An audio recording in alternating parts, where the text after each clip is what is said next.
আসসালামু আলাইকুম প্রিয় দর্শক, আপনারা কেমন আছেন সবাই? আশা করছি ভালো আছেন। তো আজকে আমি বানাবো মুরাব্বা আমলা দিয়ে। এখানে আমি ওজনে 500 গ্রাম আমলা নিয়েছি। এখন মার্কেটে খুব সুন্দর সুন্দর আমলা এসে গেছে, তো বাচ্চা বড় সবার জন্য কিন্তু এটা উপকার। সব সময় যদি আমরা একটা করে আমলা খেতে পারি তো আমার শরীরের জন্য আর চুলের পক্ষে খুবই একটা উপকার।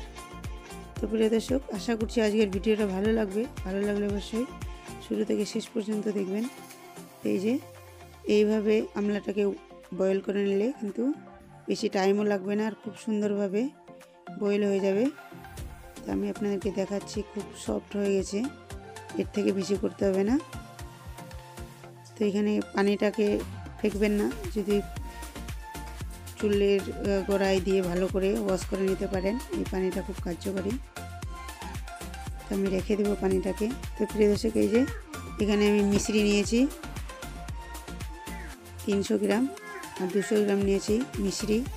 তো এই দুইটাকে মিলে আর এই আমলাটাকে এখন আমি ভালো করে লো ফ্লেমে ভালো করে এটাকে নাড়াচাড়া করব। আর মোটামুটি আধা ঘন্টা থেকে 40 মিনিট রেখে দেবো আমি এইভাবেই, একটু বিচবিচে কারচিটা আমি চালিয়ে দেব। তো এমনিভাবে এটাকে কিন্তু বানাতে হবে, বেশি তেজ আছে কিন্তু লেগে যেতে পারে।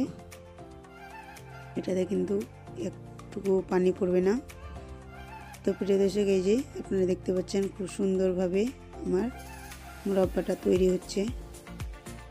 তো আপনারা চাইলে বেশিও নিতে পারেন আমলা। আমি এখানে 500 গ্রাম নিয়েছি। তো 500 গ্রাম তাড়াতাড়ি শেষ হয়ে যাবে, আবার ফের আমি করবো তাজা তাজা। এটা অনেক দিন করে রাখা যায় সংরক্ষণ করে, 6 মাস থেকে 1 বছর, কোনো কিছু হবে না। আর এখানে আমি টেস্টের জন্য 3টা এলাচ থেতো করে নিয়েছি আর বিট নুন আমি দিয়েছি আধা চামচ। টেস্ট খুব সুন্দরভাবে আসে, আপনারা চাইলে নাও দিতে পারেন, কিন্তু এই টেস্টটা খুব সুন্দরভাবে আসবে।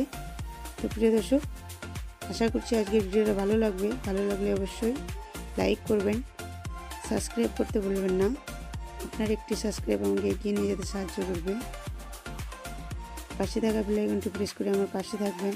তো প্রিয় দর্শক, এই যে দেখতে পাচ্ছেন কত সুন্দরভাবে আমার মুরাব্বাটা তৈরি হয়ে গেছে। প্রিয় দর্শক, বাচ্চা বড় সবার জন্য উপকার। রোজ রোজ একটা করে রুটি পরোটা ভাতের সঙ্গে যদি আমরা খেতে পারি তাহলে খুবই একটা হেলদি, খুবই একটা কাজ দেয়। তো প্রিয় দর্শক, আজকের মতো এই পর্যন্তই। আপনারা ভালো থাকবেন, সুস্থ থাকবেন। আল্লাহ হাফেজ।